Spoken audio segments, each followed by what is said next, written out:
Fine. My voice remained impassive. Brenda's voice rose.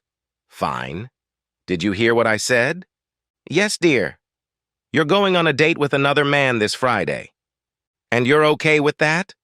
Her surprise was impossible to ignore. Not at all, but what choice do I have? Like you said, I don't control you, you're on your own.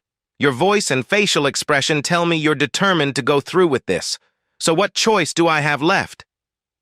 I'll be back. Don't let your fragile male ego get in the way. I love you, and I'll make it right, you'll see. Then you know it's wrong. I kept my voice calm and steady again. What do you mean? I didn't say anything like that, I deserved it. Would your parents and mine agree with you? Brenda lowered her eyes and didn't answer. A dead giveaway. I let the moment settle in her mind. It wasn't visible, but I knew it was still in her mind. You know, and I know they won't do it. You know what you're doing is wrong. You just said it. What? When? Why else did you say you'd make it up to me? If it was dinner with friends, you wouldn't have to make it up to me. Or if you went to get a haircut. You only said it because you know what you're doing is wrong, and you know it makes you an evil person. Her voice betrayed uncertainty. But, you said I could do it. No, I never have, and I never will. I only admitted that I had no power to stop you. I certainly don't approve of it in any way. I wish you'd stay with me or go out with me. We could go to the same restaurant, and afterward to the same dance club. But it's not about food or dancing, is it?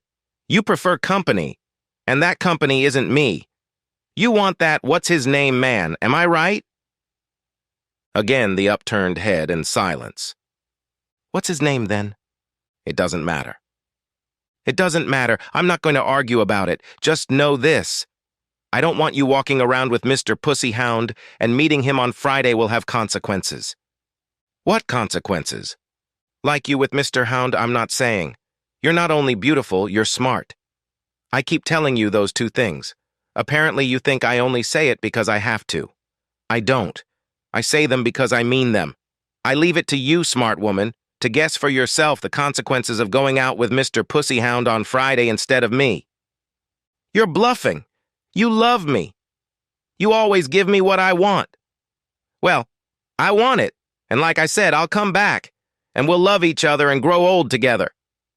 I can't keep you from doing stupid things, but you've been warned. You're on your own. I got up, grabbed my keys, and left before she could say anything else. All week, the apartment had been chilly, to say the least. Thursday night, I picked up my stuff and moved into the guest room. What are you doing, Rick? Stopping with an armful of clothes, I looked at her like a 2-year-old. Looks like I grossly overestimated your intelligence. What do I seem to be doing? You're moving? Yes, my wife wants to date other men. You think I'm going to sleep in the same room with a cheating whore? Dream on. Her voice took on the sing-songy quality of a 5-year-old tease. You're such a little boy. Without a word, I grabbed an armful of clothes, hung them in a vacant closet, and went back for another batch. So now you're trying to punish the big bad witch with silence? She smirked. See how pathetic you are? Consequences, was my only response. She can't say she wasn't warned. Friday afternoon, I got off early and went to a high-end unisex salon where I got a professional modern haircut, a clean razor shave, and a manicure. No shiny stuff on my nails, really. At the men's clothing store next door, I bought a casual, elegant button-down shirt, slacks, and a jacket. I thought about new shoes, but decided that new shoes and dancing didn't mix, so I declined. On the way home, I stopped at a car wash and had them do a deep clean. My truck didn't know what to do with it. At home, I took a shower, and when I heard Brenda come in and take a shower, I went downstairs and waited. Half an hour later, she came down wearing a new dress I had never seen before, a few inches above the knee, giving the world a generous view of her cleavage. She stopped on the last step and looked at me as if expecting a compliment. When I remained silent, she looked at me a second time, and her eyes opened like saucers. Holy shit, you look gorgeous. Where are you going? outside. What did you think? Mimicking her condescending voice, I continued. That your weak, ignorant husband would just sit at home and wait for her promiscuous majesty to deign to show up? Shaking my head slowly, I opened the door to the garage and continued in a reproachful tone. And here I thought you were smart. How can one person be wrong? Well, I don't want to be late. Charmaine doesn't stand for it. Getting into my clean truck, I heard a shout and smiled. Gotcha! Charmaine and I spent a terrific evening at a wine bar that served light dinners, and on weekends, a live pianist played on the small dance floor. At work, we had already found that conversation between us flowed easily. Even better, she appreciated my humor. Yes, it's a cliché, but it's true. Few things capture a guy's heart as much as a woman laughing at his jokes. Dancing together was like having sex in shoes.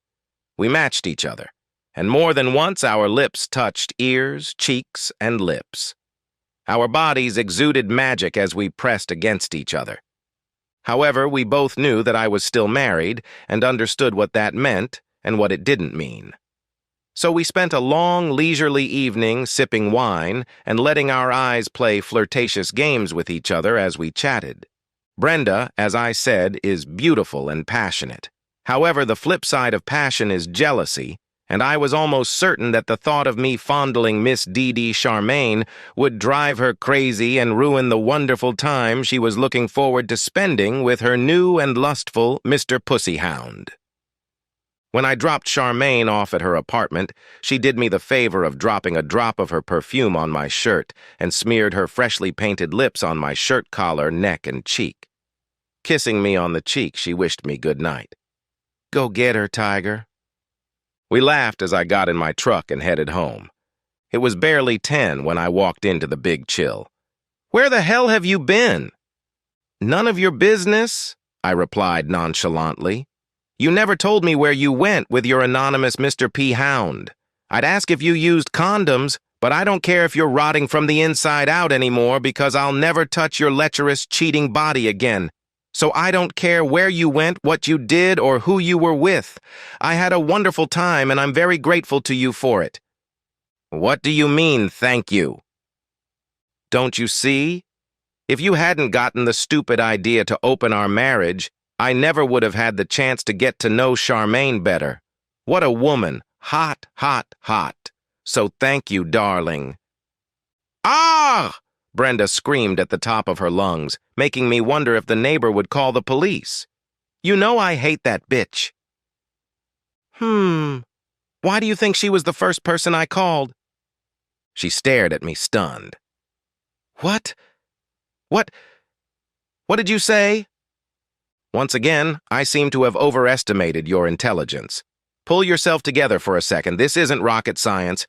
You decided to reject me and rub my nose in it by dressing up for some anonymous asshole, wearing clothes you've never worn for me.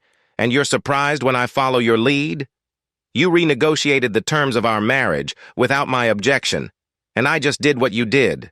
The only difference is that I was honest enough to tell you who I was going out with. For some strange reason, you're too ashamed of your accomplices to name them. So, Ms. Rocket Scientist, what exactly is your problem? The wind swept her sails away, Brenda deflated before my eyes, 2 tears rolling down her cheeks. Without giving her a chance to catch her breath, I continued. Let me guess, Kevin South didn't get you tonight like he'd hoped. Another squeal, this time full of pathos, filled the air, and she clamped her hands over her mouth. How do you know? Using the voice of a game show announcer, I said, Once again, the inadequacy of your mind is on full display. Think for once. You work in an office with at least 10 other women. Kevin is the biggest lover of girls you'll ever meet. Everyone there knows who's sleeping with who, and they talk about it. That's what you did. So, P-Brain, did you think for a second that you would be the exception? For over a month, several of your so-called friends have been telling me that you not only fell for Kevin's crap, but you started looking for him yourself. Google-eyed, one of your co-workers called it. Who knows? Maybe he dumped her for you. No rage and all that. Rumor has it he was going to make you his tonight. He even had a room at the Marriott. Apparently he's using the Marriott for the first night. After that, it's the Motel 6 or the woman's house. You didn't know that? Her big eyes told me she was shocked and appalled at being made to look ignorant, gullible, and such an easy target. She burst into tears. "Oh, Rick, I'm so sorry. You're right, I'm such a fool. How can you stand being married to a stupid bitch like me?" "Ah, Brenda, the good news is I don't have to. I don't have to stay married to your stupid, slutty ass. You'll be served here tomorrow after breakfast. We're renting this house and we have 3 more months so you can renew your contract or use that time to find something you like better." "Where will you go?" she asked in a thin voice. Charmaine said I could stay with her while I figure something out. She has a second bedroom she uses for an office. Once I file, she said, we can discuss better terms. When I told her I'd file tomorrow, she laid out those terms. The good ones. I can't wait to discuss them further. Everything else you and I have, we'll just split it in half. Now you can sleep with whoever you want, and you won't have to put up with crap from a wimpy husband. I hope Kevin is worth it. Epilogue. I met some of the other husbands who had fallen victim to Kevin, nicknamed Mr. Hound. One night after dinner, he discovered his car had been vandalized. Windows broken, paint scratched, baby poop all over the seats, wheels stolen, and I forget what else. While he was surveying the damage, 3 masked unknown men dressed in all black silently robbed him and beat him badly. The police were puzzled as to why the robbers would go after his wallet and fake Rolex after his family jewels, but since there were no witnesses and the parking lot cameras were painted over, they had nothing to focus on. The 4 spouses of his victims were playing poker at one of their homes. After he recovered, he moved out of state. No one knows. Doesn't matter where.